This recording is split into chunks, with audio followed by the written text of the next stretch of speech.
गणतांत्रिक व्यवस्था से नन्हे मुन्ने को अवगत कराने और आम चुनाव जैसा एहसास दिलाने के उद्देश्य से छात्र संसद के चुनाव ठीक उसी पद्धति से हो रही जैसे त्रिस्तरीय पंचायत चुनाव, नगर पालिका से लेकर लोकसभा चुनाव हुआ करता है। आगामी 2026 में पश्चिम बंगाल राज्य विधानसभा चुनाव होना है और उससे ठीक पहले आम चुनाव जैसा छात्र संसद का वोटिंग कराई जा रही है। मानो इस चुनाव में केंद्रीय बल से लेकर चुनाव आयोग के अधिकार की उपस्थिति में ये चुनाव हो रहे हो। इस चुनाव प्रक्रिया में शामिल होने वाले विद्यार्थियों से लेकर शिक्षक तक को ऐसा ही अनुभूति हुई होगी। बुधवार को इस्लामपुर शहर के state farm colony junior basic primary school में छात्र संसद चुनाव आयोजित किया जा रहा है। इस छात्र संसद चुनाव में उम्मीदवार, एजेंट और मतदाता सभी ने अपने अपने भूमिका में नजर आए और आम चुनाव जैसे मतदान कराए गए। इस विषय पर स्कूल के प्रधानाध्यापक विकास दास ने बताया कि हर साल छात्र संसद का चुनाव होते हैं। उसी के तहत इस साल भी छात्र संसद चुनाव आयोजित किया गया है। ये मतदान प्रक्रिया भी ठीक उसी तरह से हो रही है जैसे आम चुनाव होते हैं। इसमें भी उम्मीदवार नामांकन दाखिला करने से लेकर नाम वापस लेने और मतदान प्रक्रिया तक तमाम वह प्रक्रियाएं उसी तरह होती है जैसे आम चुनाव में होता है। छात्र इस माध्यम से लोकतंत्र के मूल्यों को सीखेंगे। अवर स्कूल इंस्पेक्टर शुभंकर नंदी ने कहा कि छोटी उम्र से ही इस चुनाव प्रणाली से परिचित होना बच्चों के लिए बहुत अच्छा है। शिक्षा विभाग के निर्देशानुसार प्रत्येक विद्यालय में प्रत्येक शैक्षणिक वर्ष की शुरुआत से पहले छात्र संसद का आयोजन किया जाना चाहिए।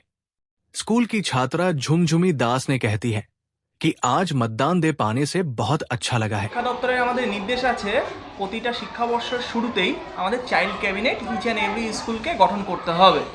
তো এবছর চাইল্ড ক্যাবিনেটটা আমি যখন মাস্টারমশাইকে বললাম বিকাশবাবুকে যে চাইল্ড ক্যাবিনেটটা আমাদের যে গণতান্ত্রিক দেশে যে ইলেকশন সিস্টেমটা আছে যেভাবে আর কি নির্বাচন হয় সেইভাবেই আমি ঠিক করতে চাই। তো মাস্টারমশাইকে যখনই বললাম প্রস্তাবটা দিলাম তো উনি সঙ্গে সঙ্গে বললো না আমরা এইভাবেই করব। ছাত্রছাত্রীদের নিয়ে যেমনভাবে আমাদের দেশের গণতান্ত্রিক দেশে যেমনভাবে ইলেকশন সিস্টেমটা হয়ে থাকে আমাদের যেভাবে ইলেকশন হয়ে মন্ত্রিসভা গঠিত হয়, ক্যাবিনেট গঠিত হয়, সেখানে প্রধানমন্ত্রী সহ আরও যে কত মন্ত্রী থাকে ক্যাবিনেটে, তো সেইভাবে আমরা করতে চাই।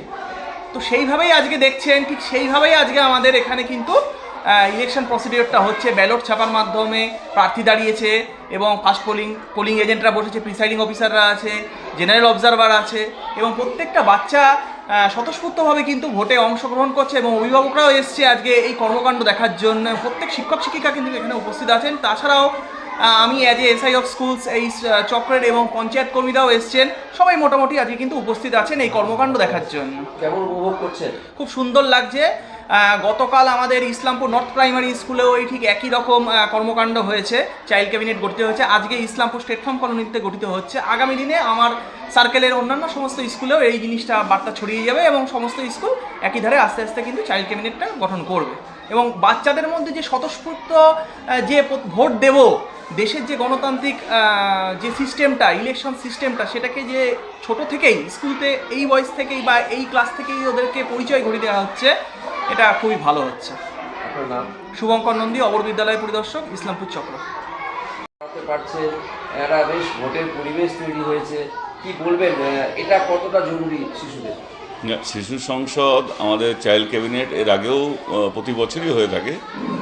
এবার যেমনভাবে এসআই স্যার বললেন যে এসআই স্যারের একটা ইচ্ছা ছিলেন যে যেভাবে আমাদের গণতান্ত্রিক প্রক্রিয়ায় ভোট হয় সেইভাবেই যাতে এই মন্ত্রী পরিষদটা গঠন হয়। স্বাভাবিকভাবে গণতান্ত্রিক মূল্যবোধ তৈরি করা এবং ছাত্রদের নেতৃত্ব দানকারী ভূমিকায় তারা হচ্ছে যে অগ্রসর হওয়া এবং গণতান্ত্রিক প্রসার ঘটানোর জন্যই আজকে এই ভোটের আয়োজন। দেখছেন কি নির্বিঘ্নে ভোট হচ্ছে, এখানে কোনো চেঁচামেচি নেই। এখানে 15 জন প্রার্থী প্রথমে হচ্ছে যে নমিনেশন করে গত 28শে ফেব্রুয়ারি এবং সেটা স্ক্রুটিনি হয় 2 তারিখে এবং সেখান থেকে 10 জন প্রার্থী বাছাই করে তারা ভোট এই প্রচার করেছে এবং আমরা যা ভোট প্রক্রিয়া যা সিস্টেম থাকে ইলেকশন কমিশন যা পদ্ধতিতে ভোট গ্রহণ করে আমরা ঠিক একইভাবে ভোট গ্রহণ করছি। পার্থক্য হচ্ছে যে সেটা আসল, এটা হচ্ছে নকল। কিন্তু এ দিয়ে হচ্ছে যে ছাত্রছাত্রীরা তাদের যে গণতান্ত্রিক মূল্যবোধ সেটা শিখবে। এবং খুব আমরা আনন্দিত, গার্জিয়ানরাও এসছে এবং আমাদের যাকে আমাদের এসআই অফ স্কুল আজকে এই ভোট পর্ব যা চলছে তার তিনি অবজারভার, তিনি এসছেন। পঞ্চায়েতে যারা এখানে আছেন প্রধানসহ মেম্বার তারা এসছেন, কিছু অভিভাবক এসছেন। আমরা সত্যি হচ্ছে যে খুশি যে এইভাবে বাচ্চাদের মধ্যে মূল্যবোধ তৈরি করবার একটা প্রচেষ্টা করার মধ্যে দিয়ে। 10 জন প্রার্থী আছে, এখান থেকে 5 জন।